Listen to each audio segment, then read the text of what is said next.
100वीं दुल्हन। राजमहल की दीवारें सदियों से एक ऐसा रहस्य छुपाए बैठी थीं जिसे कभी कोई जान नहीं पाया। हर साल राजमहल में एक दुल्हन आती, लेकिन 100वीं रात से पहले उसका अस्तित्व हमेशा गायब हो जाता। लोग कहते थे कि महल की खामोश दीवारों में किसी अधूरी आत्मा की परछाई बसी है जो अपनी अधूरी शादी पूरी करना चाहती है। जब आर्या, एक निडर लड़की, इस रहस्य को जानने महल में कदम रखती है तो उसके आसपास अजीब घटनाएं घटने लगती हैं। लेकिन क्या वह सच में उस रहस्य को उजागर कर पाएगी या वही 100वीं दुल्हन बनकर हमेशा के लिए खो जाएगी? राजमहल के ऊंचे बुर्जों पर फैली धुंध को चीरती ठंडी हवा आर्या के चेहरे से टकराई तो उसकी रीढ़ की हड्डी में सिहरन दौड़ गई। उसने एक गहरी सांस ली और अपने कदम महल के भारी फाटक के अंदर रख दिए। लोग कहते थे यह महल श्रापित है, लेकिन आर्या को इन अफवाहों पर कभी विश्वास नहीं था। उसे लगता था कि यह सब पुरानी पीढ़ियों के बनाए हुए डरावने किस्से हैं। मगर जैसे जैसे वह महल के भीतर कदम रख रही थी, उसे लगने लगा कि ये दीवारें सच में सांस ले रही हैं, उसकी हर हरकत को देख रही हैं।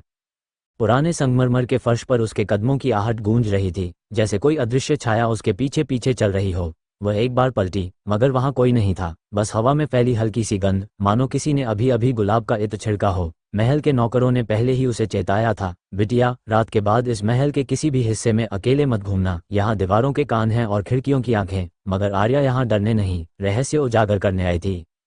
राजमहल के अंदर की सजावट देखकर कोई नहीं कह सकता था कि यह जगह वीरान है। हर कोने में सुनहरे झूमर, पुरानी पेंटिंग्स और भारी पर्दे, जैसे किसी ने सब कुछ वैसे का वैसा छोड़ दिया हो। उसने अपने कमरे का दरवाज़ा खोला तो देखा कि वहां पहले से ही लाल चुनरी और भारी सोने का लहंगा रखा हुआ था। उसका दिल जोर जोर से धड़कने लगा। किसी को कैसे पता चला कि वह यहाँ आने वाली है?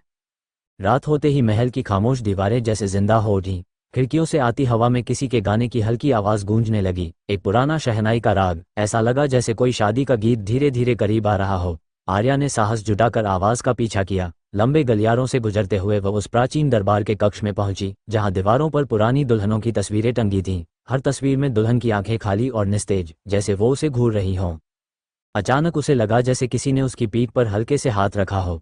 वह तेजी से मुड़ी। कमरे में कोई नहीं था, लेकिन दरवाज़ा अपने आप बंद हो गया। अब वह अकेली थी, एक अंधेरे कक्ष में, चारों ओर दुल्हनों की डरावनी तस्वीरें। तभी उसकी नज़र सामने रखी एक पुरानी डायरी पर पड़ी। उसने कांपते हाथों से डायरी खोली। उसमें लिखा था, मैं 100वीं दुल्हन का इंतजार कर रही हूँ। जब वह आएगी मैं इस श्राप से मुक्त हो जाऊंगी और उसकी आत्मा यहाँ हमेशा के लिए कैद हो जाएगी।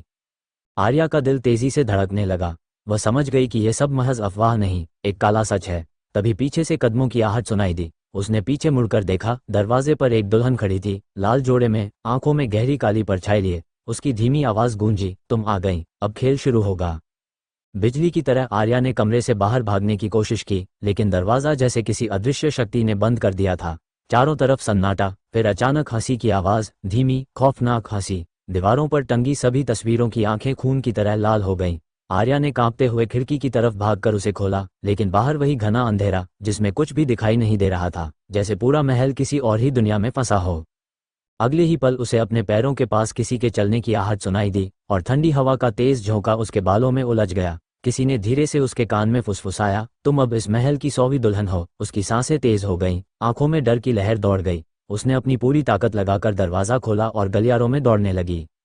हर कोना उसे एक भूल भुलैया की तरह लग रहा था। वह जहां जाती, उसे लगता कोई अदृश्य ताकत उसका रास्ता बदल रही है, उसे महल के सबसे पुराने हिस्से की तरफ खींच रही है। वहां एक विशाल शीशा था, धूल से ढका हुआ। अचानक शीशे में उसकी परछाई बदलने लगी। लाल जोड़े में सजी एक दुल्हन, हाथ में खून से सना वरमाला पकड़े हुए। आर्या चीख उठी, लेकिन उसकी आवाज़ गूंजकर वहीं दब गई। उसी समय पुरानी घंटियों की आवाज़ गूंजी और महल की दुल्हन की परछाई बोली, अब तुमसे कोई सवाल नहीं पूछेगा, अब सिर्फ एक जवाब होगा, तुम इस श्राप को तोड़ोगी या हमेशा के लिए इसमें कैद हो जाओगी। महल के गलियारे में गूंजती उस खौफनाक फुसफुसाहट ने आर्या को पूरी तरह जकड़ लिया था। उसके कदम कांपने लगे, लेकिन डर के बावजूद उसने खुद को संभाला। नहीं, मैं इस श्राप को खत्म करूंगी, उसने खुद से कहा, लेकिन उसके अंदर डर और साहस का अनोखा संगम हो चुका था। अचानक गलियारे की दीवारें हिलने लगीं, जैसे कोई भारी तूफान अंदर बंद हो। शीशे में दिखती अपनी परछाई को देखकर आर्या को एहसास हुआ कि यह सिर्फ कोई भ्रम नहीं है, बल्कि महल का सच है। उसने देखा कि उस दुल्हन की परछाई मुस्कुरा रही थी। होंठ धीरे से हिले, अगर खेल जीतना है तो खून बहाना पड़ेगा। आर्या ने हिम्मत जुटाकर महल के सबसे पुराने तहखाने का दरवाज़ा खोला। अंदर घुप्पा अंधेरा था, लेकिन दीवारों पर टंगे दीपक अपने आप जलने लगे। सामने पत्थर पर खुदी एक पुरानी शिलालेख दिखाई दी, जो 100वीं दुल्हन बनेगी वही इस श्राप को खत्म करेगी, लेकिन उसके लिए उसे अपने डर को मारना होगा, वरना वह हमेशा के लिए इस महल की कैद में रहेगी। तभी उसके पीछे किसी के पायल की आवाज़ आई, धीरे धीरे करीब आती हुई।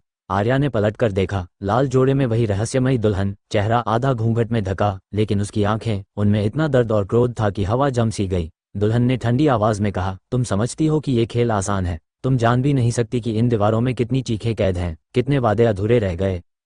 आर्या ने कांपते स्वर में पूछा, तुम कौन हो? ये सब क्यों हो रहा है? दुल्हन की आंखों में आंसू चमक उठे और उसने धीमे स्वर में कहा, मैं रूहाना, इस महल की पहली दुल्हन। मुझे प्यार करने की सजा मिली और तब से हर लड़की जो यहाँ आती है इस खेल में फंस जाती है। 100वीं दुल्हन ही इस चक्र को तोड़ सकती है या फिर हमेशा के लिए कैद हो सकती है। तभी तहखाने की दीवारें कांपने लगीं, चारों तरफ चीखों का शोर गूंजने लगा, जैसे अनगिनत आत्माएं मदद के लिए पुकार रही हों। आर्या के दिल में डर समा गया, लेकिन उसने खुद को मजबूत किया। मुझे क्या करना होगा? उसने दृढ़ आवाज में पूछा। रूहाना ने उसकी ओर देखा, इस महल की नींव में वह ताबूत है जिसमें मेरा दिल कैद है। जब तक वह ताबूत जल नहीं जाता ये श्राप कभी खत्म नहीं होगा। लेकिन सावधान, महल की आत्माएं तुम्हें रोकने की कोशिश करेंगी। आर्या ने सिर हिलाया और तेज कदमों से तहखाने के अंधेरे रास्तों में दौड़ पड़ी। रास्ता मानो बदलता जा रहा था, गलियारे लंबाई में खींचते जा रहे थे। कहीं से बच्चों की हंसी गूंजी, कहीं किसी के रोने की आवाज और कहीं तेज हवा में सुनाई देती फुसफुसाहट, वापस लौट जाओ वरना अगली दुल्हन तुम ही हो। जैसे ही उसने अंतिम मोड़ लिया, उसने देखा एक विशाल ताबूत, काले कपड़े में लिपटा हुआ, चारों तरफ लाल धूप की तीखी गंध फैली हुई थी। उसने पास रखी मशाल उठाई और ताबूत की तरफ बढ़ी। तभी अचानक हवा का झोंका आया और मशाल बुझ गई। अंधेरा घना हो गया और उसी अंधेरे में किसी ने उसका हाथ कसकर पकड़ लिया। तुम नहीं जीत सकती, किसी ने उसके कान में फुसफुसाया। लेकिन आर्या ने अपनी पूरी ताकत लगाई और मशाल को फिर से जलाया। जैसे ही उसने आग ताबूत पर डाली, तेज चीख ने पूरे महल को हिला दिया। महल की दीवारों से खून टपकने लगा, झूमर टूटकर गिरने लगे और पूरा महल कांपने लगा। रूहाना की आत्मा उसके सामने आ खड़ी हुई, चेहरा शांत और आंखों में संतोष। तुमने कर दिखाया, अब ये श्राप टूट जाएगा। और उसके साथ ही महल की सभी तस्वीरें धुएं में बदल गईं, जैसे सदियों पुराना बोझ हल्का हो गया हो। लेकिन तभी महल के बाहर खड़ी भीड़ ने देखा, महल धुएं में घिरकर राख हो गया, लेकिन अंदर से आर्या बाहर नहीं आई। लोग कहते हैं उस दिन के बाद किसी ने उसे नहीं देखा, लेकिन रात में महल की राख के बीच से किसी लड़की की हंसी और पायल की आवाज आज भी गूंजती है। रात गहरी हो चुकी थी, महल राख में बदल चुका था, लेकिन राख के नीचे कुछ अजीब सा कंपन हो रहा था, जैसे जमीन के भीतर कुछ जिंदा हो। शहर के लोग डरे सहमे महल के खंडहरों से दूर भाग गए, लेकिन कुछ जिज्ञासु वही खड़े रहे, ये सोचकर कि शायद आर्या जिंदा निकल आएगी। लेकिन तभी राख के बीच से एक धीमी सरसराहट की आवाज आई, जैसे किसी ने पायल खनकाई हो। राख के ढेर के बीच में धीरे धीरे एक चमकती हुई लाल चुनरी ऊपर उठने लगी। लोग चीख उठे और चारों तरफ भगदड़ मच गई। राख हटते ही देखा गया कि वहां कोई खड़ा है, सफेद धुएं में लिपटी, लाल जोड़े में एक लड़की। उसका चेहरा राख से काला पड़ चुका था, लेकिन उसकी आंखें वो वैसी नहीं थी जैसी पहले थी। उनमें अब अजीब सी चमक थी, गहरी, रहस्यमयी और ठंडी। आर्या थी वो, लेकिन अब वह वही आर्या नहीं थी जो महल में दाखिल हुई थी। उसकी आवाज में नरमी नहीं, बल्कि एक अजीब सी गूंज थी, जैसे कई आत्माओं का सुर एक साथ बोल रहा हो। श्राप टूट गया, लेकिन खेल खत्म नहीं हुआ। आसमान में काले बादल घिरने लगे, हवा तेज हो गई, राख उड़कर चारों ओर फैलने लगी और उसके साथ लोगों को किसी अनजाने डर ने जकड़ लिया। भीड़ में खड़े बूढ़े पंडित ने कांपते स्वर में कहा, ये महल की आत्माएं अब उससे बंध चुकी हैं। अब ये लड़की सिर्फ लड़की नहीं रही, ये उस महल की रक्षक बन चुकी है।